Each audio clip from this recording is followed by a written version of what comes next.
Diablo 4 is getting a day 1 patch, so we'll go over the details on that. We also briefly got to talk about that KFC promo again, as there is a few updates there. We're also going to talk about some of the seasonal versus eternal changes, and we had a leaked review before the embargo. Nvidia has some new updates for Diablo, so we'll discuss those. And the reviews are in, so we'll talk about all those scores as well. We got a ton to talk about. What's up, World Shipper? Back in the video, today we're checking out all things Diablo 4. Okay, so let's just jump into the day 1 patch stuff. We are getting a day 1 patch for balance changes, as well as some bug fixes. Now, we had a tweet here from Bino1015. He's asking the Diablo devs, not asking for specifics, but assuming there is a day 1 patch, can you all comment on it if it will contain any balance changes? And so Joe Piper responded with, it will represent the 1.0 build of D4 up from 0.9, which I believe the server slam was like on 0.912 or something like that they had in place for the server slam. You will see balance changes and bug fixes for both that day 1 patch. It's pretty good to hear, although I am quite curious on what is going to happen for those balance changes, as a lot of the guides that are going to be coming out over these next 2 days, especially for people that played early access, might be necessarily kind of wrong, seeing as there could be a significant change with any of the abilities or traits or things of that nature, and it will be quite interesting to see what is exactly changed, and maybe they even drop the patch notes before the release, which I do hope they release those patch notes for the day 1 patch at least during the day sometime on the 1st/2nd,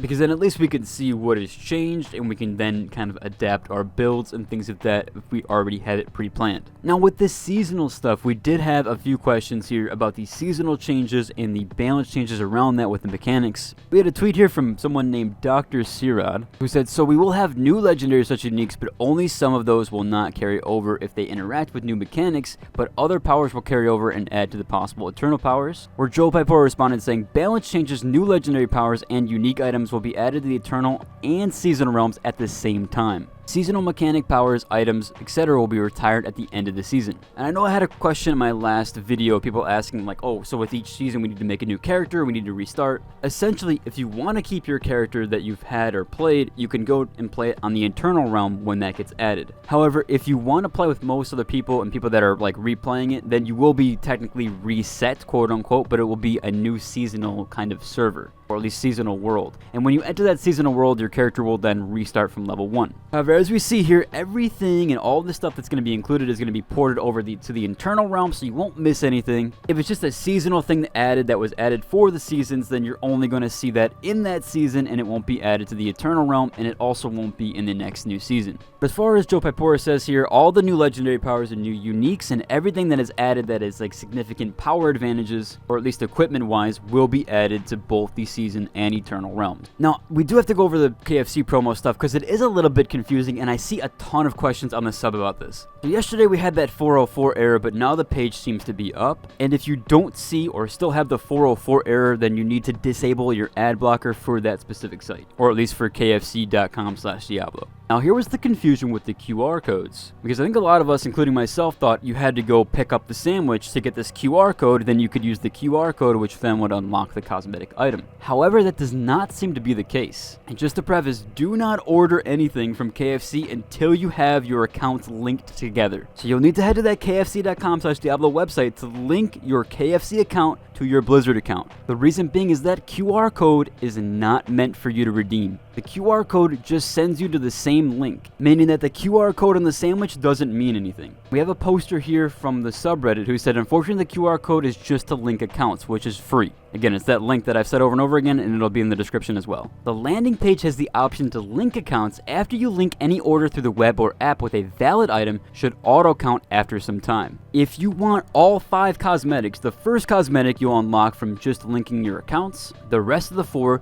you will need to order 4 items. However, you need to order these individually. So you cannot order 4 items from KFC. It won't count. You have to order 1 item, then another item, then another item. They have to be on separate order receipts. If you are from a different country that isn't in the US, I'm going to link you a post that has a tutorial on how to potentially get these items if you are from a different country. So this guy's got the steps all laid out here in this little comment here, and I'm going to have that link in the description down below. We did actually have a review drop about 10 hours too early, and this is by the organization known as SVT. Now, apparently this is like NPR in the US. This is a government-funded organization over in Sweden, but they did give the review a 4 out of 5. Now, the short version of this article was basically that the developer Blizzard, that's 11 years since the last main entry in the series, has created an action-filled that will steal many hours from every player. So basically a pretty decent review. And we do have some driver updates, at least from Nvidia so far. And this is driver version 535.98. This will help with DLSS in Diablo 4. Even Nvidia dropped a trailer for Diablo 4, which was for the new driver and DLSS 3 being added.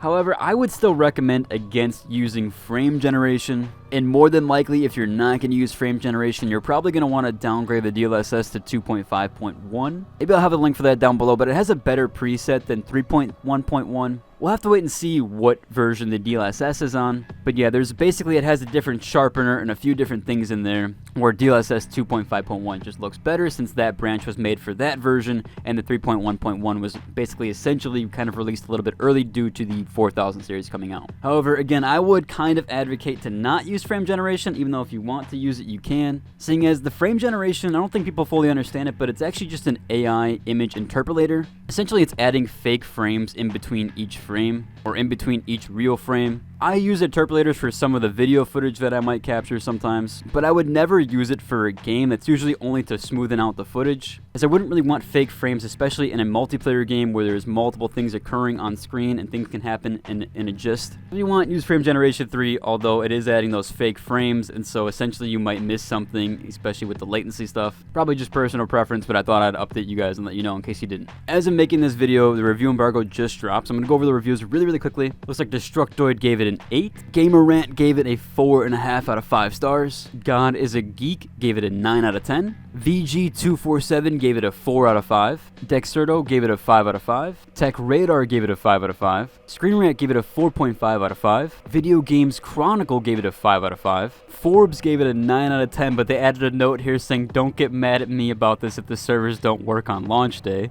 GameSpot gave it an 8 out of 10. IGN gave it a 9 out of 10. PC Games gave it a 10 out of 10. And for the bad stuff, it seems like mostly that the standard dungeons kind of were lackluster, like we played in the beta. Too much of like going back and forth, and that the boss fights weren't that unique. However, this is just for the standard dungeon stuff, and this does not talk about mostly endgame things. 8s, 9s out of 10, 4s, 5s. Seems like it's pretty good all around for the review scores so far. Curious on what you guys think of the scores so far, and with all the reviews coming in, hopefully that I don't get drowned out with those. Now, the embargo has lifted, of course. Obviously, we just talked about the reviews, but we also do have that preload in about 6 hours. If you want to get ready to download, I would start downloading around in 6 hours, and again, I would still recommend if you want to download fast and want to get it over with, you might need to use a VPN depending on your location, because they do allocate speeds depending on where you live. So if there's a ton of people in your location downloading at the same time, you're probably going to get your speeds quite shafted. But that does about cover for today's video. If you enjoyed it, like and subscribe, and until the next one, deuces.